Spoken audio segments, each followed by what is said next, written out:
South Africa, how do we host a so-called BRICS naval exercise when, in the end, only two other navies take part? And which are those two countries? China and Russia. These are the only ones that can afford to tell the Americans to go hang. India simply did not make an effort. Brazil came to observe. Of the new members, only Iran came around, but even they withdrew because they have problems at home. That means South Africa is the only one exposed to any fallout. I'm not proposing that we should tailor our foreign policy and cooperation to suit the Americans.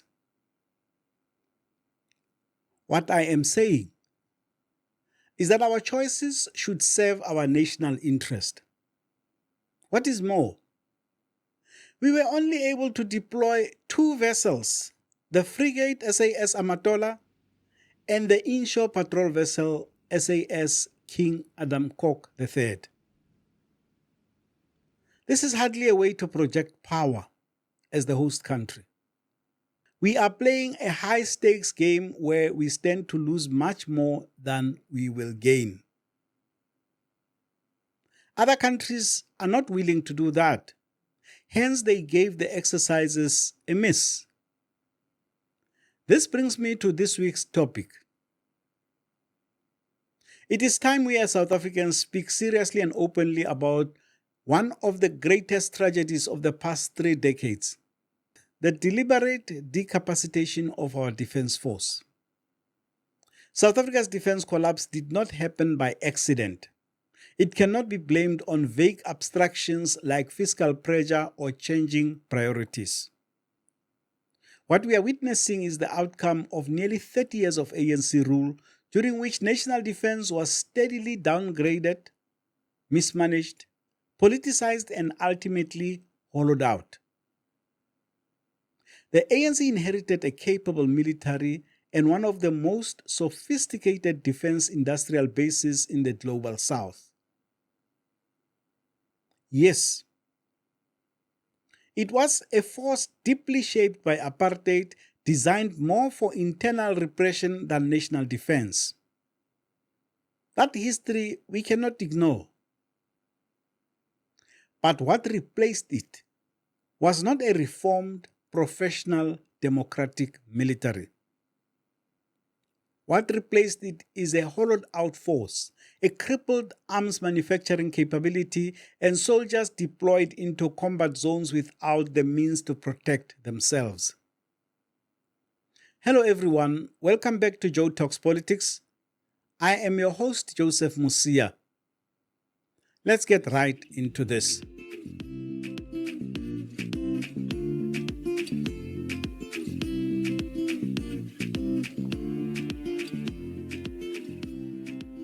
The decline of the South African National Defence Force mirrors the ANC's broader approach to governance.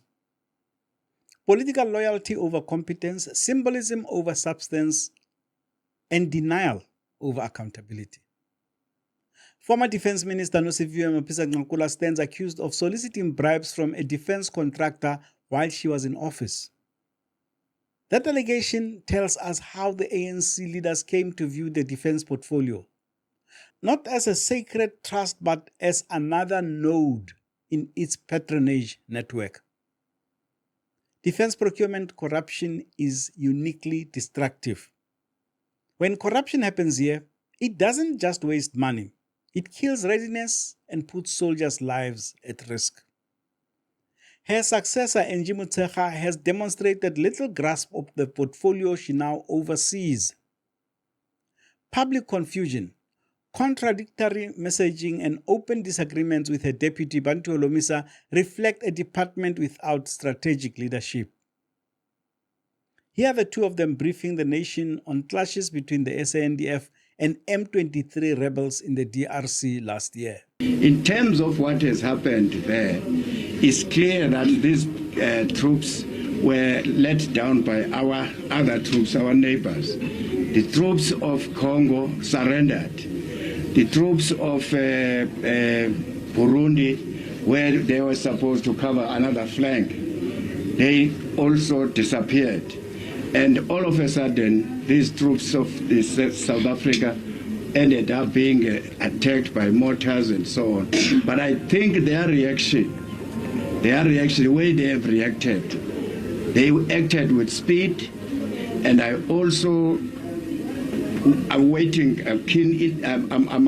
for the UN to come up with statistics as to how many rebels have been shot at in that incident, so as to see that our troops were fighting and effective. Around Thursday, Friday morning, they said they are running out of ammunition and they wanted a reinforcement. The ammunition was sent by Saturday evening. It was in Congo. I mean, in eastern in Goma and so on. I personally went to Goma, and I got briefing from all the generals. At no stage did they say they have no ammunition.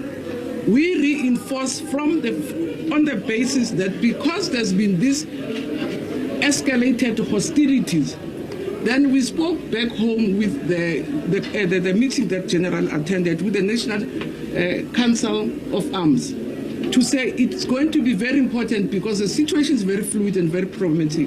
It's going to be important for us to reinforce to make sure that we don't reach a stage where we don't have. But at no stage did any of the generals that I spoke, even the force leader said to me, we've run out of ammunition. No, even Tanzania was reinforcing. And even itself, DRC was reinforcing. But because of the intensity, we felt that to be on the safe side, you need to reinforce because we're not sure how long it's going to last. On the first day, I mean, the commander said that they fought the whole night.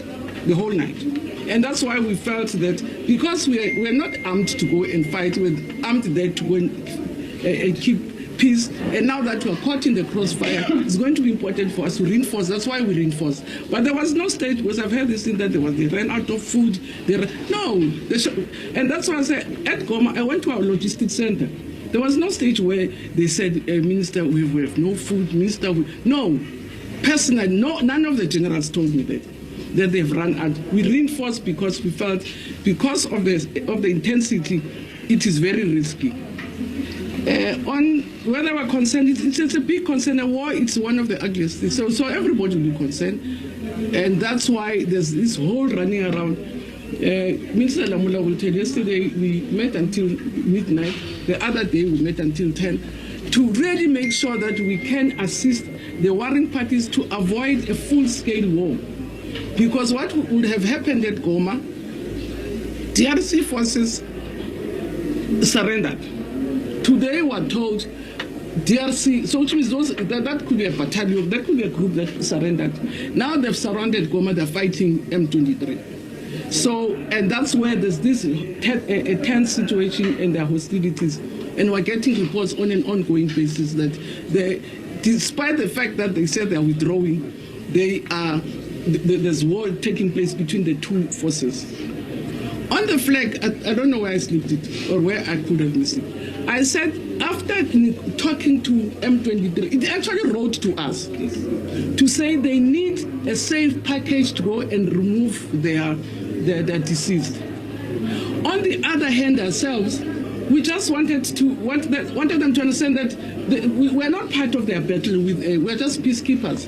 Then we agreed on hoisting a white flag to allow a safe passage for them to remove their deceased, which I'm told it's a conventional practice in war.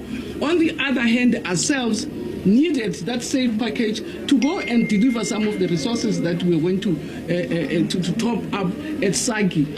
And also remove, and at Sagi at that stage yesterday, there were no deceased on our side, there were no injured on our side. It was to give M23 safe passage,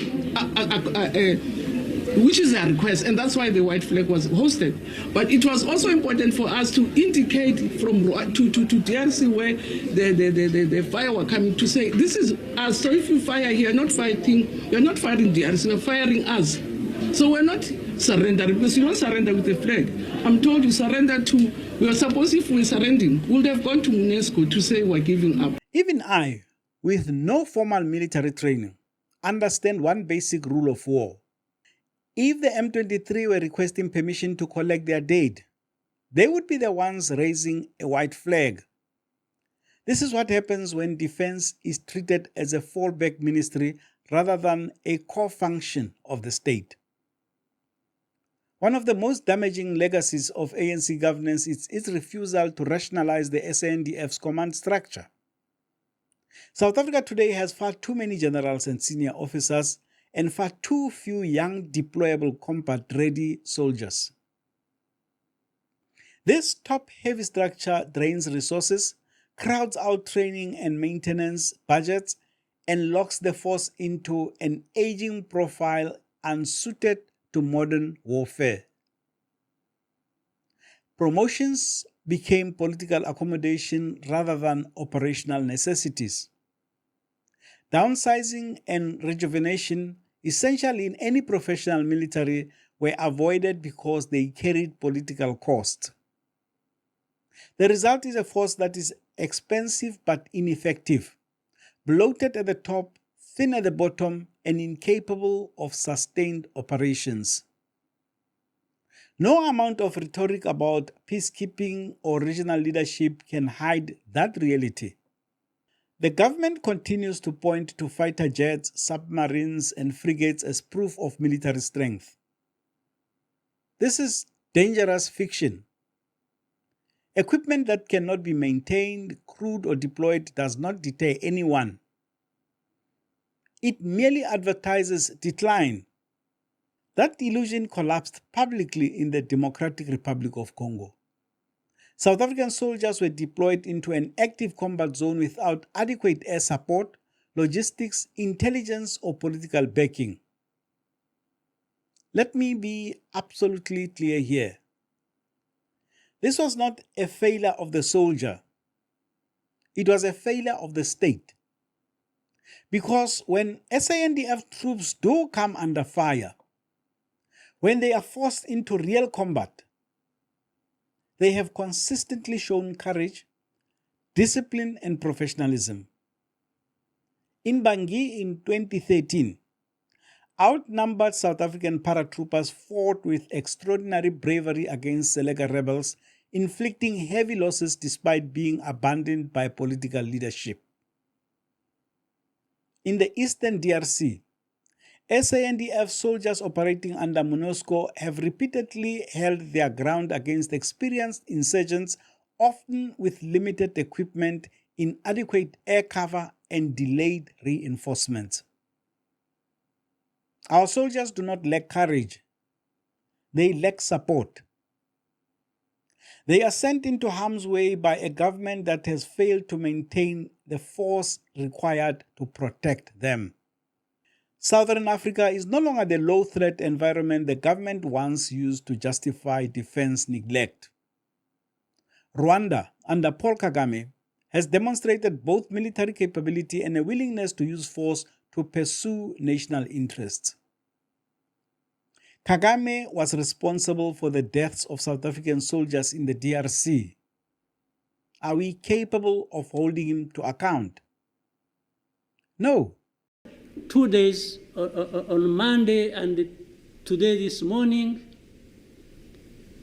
I spoke with the President of South Africa, who sought me out to speak with me on this matter because of their involvement in Eastern Congo. And he's also there pretending to be playing a peacemaker role, and he has a force that has been fighting alongside FDLR and has been fighting the M23 on the instructions of Tshisekedi, because these are people who are not supposed to be in Congo, that these are from Rwanda, or the M23 are not Rwandans. Please. these are Congolese, and one time he accepts it, then another time he says, no, part of it is yes, and then the other part is from Rwanda, and these are He keeps on going. And how do we, leaders of our own countries, accept this to go on forever and just accept that we shall be manipulated by Tshisekedi or whoever is supporting him? And South Africa dares even issue threats about what is likely to happen after that, and so on and so forth. Of course, we will see what threats they are talking about. Maybe they should have done that exactly for which they have been issuing threats. They should have done it to clean up the mess in Eastern Congo, or to fight back those who have been trying to clean up the mess. These are the words of a man fully confident that the other side has no credible answer. At the same time, the insurgency in Mozambique's Cabo Delgado continues to destabilize the region, threatening South Africa's security, economy, and energy interests. Pretoria responds with statements instead of strength. Diplomacy without leverage. Deployments without capacity. This is what happens when struggle-era legitimacy is confused with contemporary power. The government has long hidden behind social services versus defense, or bread versus guns argument to justify defense collapse. This is a false and dangerous choice. Bread without security is not progress. It leaves infrastructure, trade routes, energy supply, and sovereignty exposed. No serious state treats defense as optional while hoping development will survive on goodwill alone. Security enables development. The government did not balance social spending with defense. It sacrificed defense entirely and hoped the consequences would never arrive. The destruction of Denel is emblematic of ANC governance. Once a strategic asset supporting skilled jobs and advanced engineering, it has been allowed to wither through mismanagement and neglect. This is not just a defense failure. It is industrial sabotage. A government that speaks about industrialization while letting its defense industry collapse is not serious about economic sovereignty. South Africa's increasingly strained relations with the United States exposes a harsh truth. States that cannot defend themselves are easier to pressure, isolate, and marginalize. Military weakness narrows diplomatic options. And if you doubt that, listen to what American policymakers say themselves. Stephen Miller, one of Donald Trump's top policy advisors, put it plainly. Senate Majority Leader John Thune told CNN's Manu Raju that he doesn't know what President Trump meant by his assertion that the U.S. is running Venezuela, and he said he needs more information. Can you tell us what the president means when he says, is acting President Delcy Rodriguez in charge? Is she running Venezuela or not? Well, what the president said is true. The United States of America is running Venezuela. By definition, that's true. Jake, we live in a world in which you can talk all you want about international niceties and everything else. But we live in a world, in the real world, Jake, that is governed by strength, that is governed by force, that is governed by power. These are the iron laws of the world that have existed since the beginning of time. So let me ask this. How can we continue to outsource our national security to hope? Hope that no one in our neighborhood has ambitions. Hope that instability will simply bypass us. Do you think Ukraine would not have prepared if it knew invasion was coming? Do you think Nicolas Maduro would still have been in Caracas if he knew he'd be grabbed in the dead of night? Your enemy does not warn you. Often, you don't even know they are your enemy until it's too late. That is why you prepare for the unknown. The SANDF today is not prepared for war, no matter how small. Hard power does not undermine diplomacy. It underwrites it. South Africa does not merely have a defense funding problem. It has a governance problem. For 3 decades, the government has failed to professionalize the SANDF, failed to renew its personnel base, failed to protect its defense industry, and failed to provide competent political oversight. Military capability takes years to build and minutes to lose. Bread matters, yes, but defense matters too. What does not work is pretending you can have one without the other. South Africa deserves better than illusions of strength and excuses for weakness. Rebuilding the SANDF will be expensive, politically uncomfortable, and slow. But continued decline will be far more costly. Defense is not about militarism.